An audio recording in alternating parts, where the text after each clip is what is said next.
বলি ও মহারানী, আর কতক্ষণ লাগবে বাইরে বেড়াতে? আরে তুমি এমন করে বলছো কেন গো? তোমার মনে নেই আমাদের যখন প্রথম ফুলশয্যা হয়েছিল, তুমি তো ঘর থেকে বেরোতেই পারছিলে না। তোমার মনে আছে? তুমি লজ্জায় একেবারে লাল হয়ে গেছিলে। শোনো, এসব কথা বলে ছেলে বউকে আর উস্কানি দিও না। এই তো মা, আমি এসে গেছি। তা বলি, স্নান করে আসা হয়েছে তো? না মা, স্নান তো করিনি।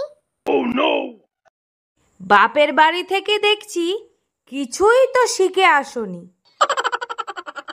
ওই জন্যই আমার ছেলের গলায় এসে ঝুলে পড়েছো। আরে নতুন বউটার সঙ্গে এইভাবে ঝগড়া করছো কেন? বৌমা, তুমি তোমার শাশুড়ির কথায় একদম কিছু মনে করবে না। যাও তো মা, একটু চা করে নিয়ে এসো আমাদের দুজনের জন্য। ঠিক আছে বাবা, আমি এক্ষুনি করে নিয়ে আসছি। চলো একটু বারান্দায় গিয়ে বসি। চলো, কিন্তু এত বেলা হয়ে গেল, মেয়েরা এখনো আসছে না কেন বলো তো? তোমার মেয়েরা তো আসবে আসবে, একটু সবুর করো, ঠিক চলে আসবে। এই তো বাবা, আমি আপনাদের জন্য চা নিয়ে এসেছি। এক কাপ চা করতে বুঝি এত সময় লাগে? আর এইভাবে কিভাবে নিয়ে এসছো? বাড়িতে কোনো শিক্ষা দীক্ষা দেয়নি বুঝি? জানো না চা গুলোকে একটা ট্রেতে করে নিয়ে আসতে হয়? আমার ভুল হয়ে গেছে মা, দ্বিতীয় দিন থেকে এই ভুল আর হবে না। এই নিন বাবা আপনার চা।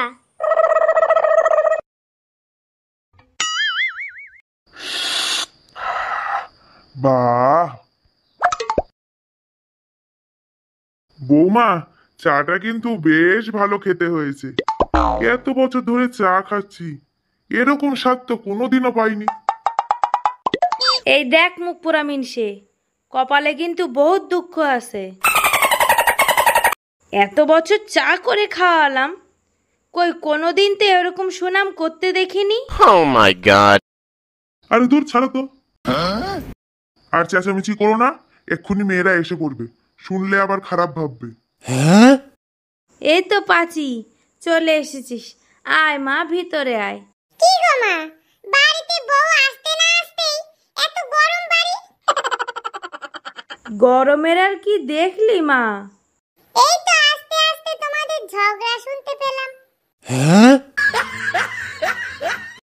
কি গো বাবা, এই বুঝি তোমাদের নতুন বউমা? হ্যাঁ মা। A few moments later. তা কি গো, কেমন আছো? Yeah, boy. ভালো আছি দিদি ভাই।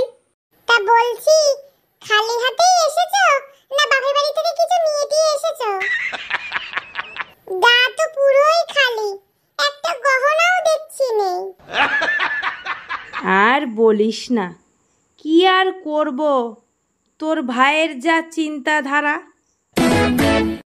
এত বিয়ে করার শখ উঠেছে যে মেয়ে ধরেই নিয়ে এসেছে একেবারে। এই তো মা ছচি, ছচিও চলে এসছে। বস মা বস। কি রে ছচি, এত লেট করলি কেন? সেই যে কখন ফোনে বললি বেরোচ্ছি, আমি তো ভাবলাম তুই আমার আগেই পৌঁছে যাবি। আমার কি আর তোর মতো কপাল আছে রে? আমার দজ্জাল শাশুড়ি, তার রান্না বান্নার না গুছিয়ে আসলে আমার কোথাও যাওয়ার বালাই নেই। ওইসব শাশুড়িদের কি করে জব্দ করতে হয় আমার কাছ থেকে ট্রেনিং নিবি। সে তো তুমি ফোনে রোজই বলো, কিন্তু শেখা আর হয় কোথায়?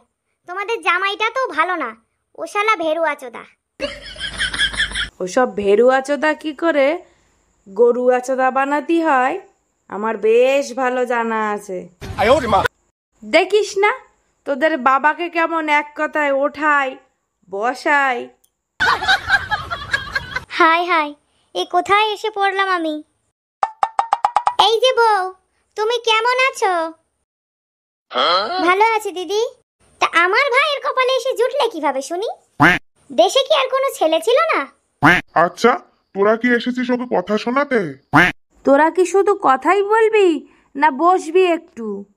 তা মা, কালকে তো আমরা আসতে পারিনি, এরকম হঠাৎ করে যে ভাইটা বিয়ে করে নেবে সেটাও তো বুঝতে পারলাম না। হ্যাঁ, আমরা কিন্তু একদম খালি হাতেই এসেছি।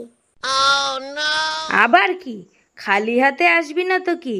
বাপের বাড়ি আসলে বুঝি কিছু নিয়ে আসতে হয় নাকি? কি কি গিফট পেলে আমাদের একটু দেখাও। গিফট আবার কি? অনুষ্ঠানই করিনি। তাহলে টাকাগুলো কি করবে? আমি ভেবেছি তোদেরকে গয়না গড়িয়ে দেব। অনুষ্ঠান করে কি হবে? কোন আস্তাবল থেকে তুলে এনেছে এই মেয়েকে তার নেই ঠিক, এর জন্য আবার অনুষ্ঠান। তা ভালোই করেছো মা, খুবই ভালো কাজ করেছো। শোনো মেয়ে, আমার মায়ের মন রক্ষা করে চলবে। আমার মা যা বলবে তাই শুনবে। আমার মায়ের কথা যদি না শোনো তাহলে কিন্তু এই বাড়িতে কোনো জায়গা পাবে না। আচ্ছা, তোমরাও তো একটা মেয়ে, তোমরাও কোনো সংসার থেকে এসেছো। তোমাদের শাশুড়িরা যদি তোমাদের সঙ্গে খারাপ আচরণ করে তোমাদের কেমন লাগবে? এই মেয়ে, দুদিন যেতে না যেতেই ভালোই রং দেখাতে শুরু করেছো। রঙের আর কি দেখলেন মা? রং তো আপনারাই দেখাচ্ছেন।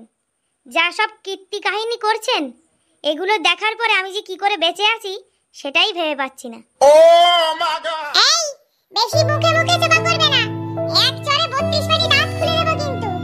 বেশি কথা বললে জিভ টেনে ছিঁড়ে ফেলে দেবো। বেশি বেশি কথা হচ্ছে, তাই না? তোরা সবাই মিলে মেয়েটাকে এরকম করছিস কেন? এই বুড়ো, একটু ভালো করে চা কি খাইয়েছে? একেবারে বোর ঝোল টেনে কথা বলা হচ্ছে। এ বাড়িতে আমার কথাই শেষ কথা ছিল, আছে আর থাকবে। এই মেয়ে, তুমি ঘরে যাও, আমার মেয়েদের সঙ্গে কিছু কথা আছে। A few moments later. শোন মা, তোর ভাইয়ের বিয়ের যে অনুষ্ঠানের টাকাটা রেখেছিলাম, চল তোদের মধ্যে ভাগ করে দিই। সেই টাকাটা দিয়ে তোরা তোদের মনের মতো গয়না বানিয়ে নিস। মা, তুমি কিন্তু এটা একদম ঠিক করছো না। এই যে এলেন আর একজন। এই পাকা মেয়ে, চুপ কর, একদম বেশি কথা বলবি না। দেখো মা, দাদার বিয়ের টাকা তাহলে বৌদিরই প্রাপ্য। তুমি শুধু শুধু সেই টাকাগুলো দিদিভাইদেরকে কেন দেবে? আর একটা কথা মনে রেখো, বৌদি কিন্তু তোমাকে সারা জীবন দেখবে। দিদিরা কিন্তু শ্বশুরবাড়ি থেকে এসে তোমাকে দেখতে আসবে না। এই বেশি পটপট করিস না তো, এখনো বিয়ে হয়নি, তা বুঝবি কি সংসারে কত জ্বালা। তাহলে এতই যখন বুঝিস সংসারের জ্বালা, তাহলে এই টাকাগুলো কেন নিবি? জানিস না এটা অন্য সংসারের টাকা? তোদের সবাইকে চিনি, দাঁড়া না, মার আজকে কোনো শরীর খারাপ হোক, তাহলে তোদের গিরগিটির মতো রং পাল্টাবে।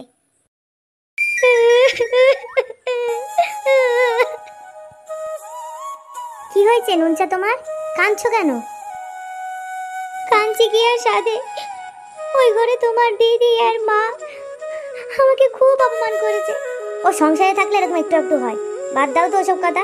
এখন আমি বাড়ি এসেছি কাজে থেকে, আর তুমি যদি এভাবে কান্নাকাটি করো আমার কি মুড আসবে নাকি? ওসব কান্নাকাটি বন্ধ করো আর আমার মুডে যোগদান করো। ঠিক বলেছো, ওদের জন্য এইসব সময় নষ্ট করে লাভ আছে? চলে এসো। A few moments later. Yeah, boy. আর কত গরম হচ্ছে, এবার ছাড়ো। চুপ করো তো, চুপ করো তো, ছাড়াছাড়ি কোনো কথাই হবে না। Oh no!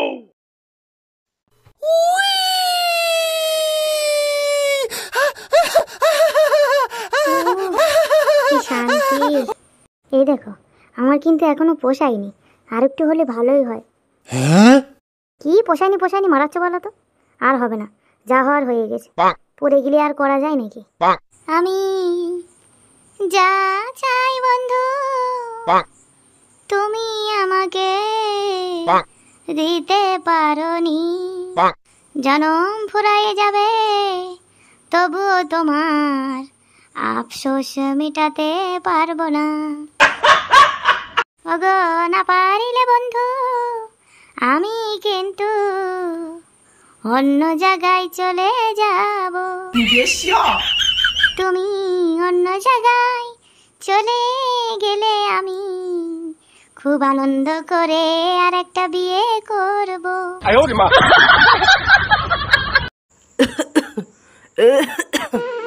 কি গো, ওষুধ টষুধ আনবে না? তোমার তো খুব শরীর খারাপ মনে হচ্ছে। শোনো না, বলছি একটু ছচি পচিকে ফোন করো না। করছি। কি হচ্ছে তোমার অসুবিধা? আমার না বুকে ব্যথা করছে খুব। হ্যালো কচিমা, একটু আসবি আমাদের বাড়িতে? তোর মায়ের না ভীষণ বুকে ব্যথা করছে। না বাবা, আমি এখন যেতে পারবো না। আর তাছাড়া আমি কি করে যাই? দেখো হয়তো গ্যাসে ব্যথা করছে, ডাক্তারের কাছে নিয়ে যাও, ওষুধ খাও, ঠিক হয়ে যাবে। উনি ও আসতে পারবে না। তাই? ঠিক আছে, তাহলে একটু ছচিকে ফোন করো। হ্যালো সচিমা, তুই একটু আসবি? তোর মায়ের ভীষণ শরীর খারাপ, আজ কদিন বিছানা ছেড়ে একদম উঠতে পারছে না। কি করে যাই বলো তো বাবা, বাড়িতে এত কাজ, আর মায়ের শরীর খারাপ, ও ঠিক হয়ে যাবে। আমরা গেলে কি হয় বলো তো? শুনছো, সচিও আসতে পারবে না। তাই? ও আসতে পারবে না? ঠিক আছে, তাহলে আমাকে ডাক্তারের কাছে নিয়ে চলো। বৌমা, ও বৌমা, হ্যাঁ বাবা। তোমার মাকে নিয়ে একটু ডাক্তারের কাছে যাচ্ছি। মায়ের শরীর এখনো ভালো হয়নি, আমিও যাব বাবা। মা, আপনি একদম চিন্তা করবেন না, আপনি একদম ভালো হয়ে যাবেন। তাছাড়া এক মাকে ছেড়ে আরেক মায়ের কাছে এসেছি, আপনার এরকম শরীর খারাপ হলে আমার কি ভালো লাগে? কান্না করো না মা, তোমার অনেক ভালো হবে। আমি আমার ভুল বুঝতে পেরেছি। আমার ছোট মেয়ে ঠিকই বলে যে বৌদিকে এত গালমন্দ করো, দেখলে তোমাকে বৌদিই দেখবে, বিপদের দিনে নিজের মেয়েরাও তোমার কাছে থাকবে না। বন্ধুরা, তোমরা সবাই সবার নিজের বৌমাকে খুব ভালোবাসুন, দেখবেন বৌমাও মেয়ের মতো হয়ে যায়। ভিডিওটি ভালো লাগলে লাইক সাবস্ক্রাইব করে দিও, আর কমেন্ট করে জানিও ভিডিওটি কেমন হয়েছে।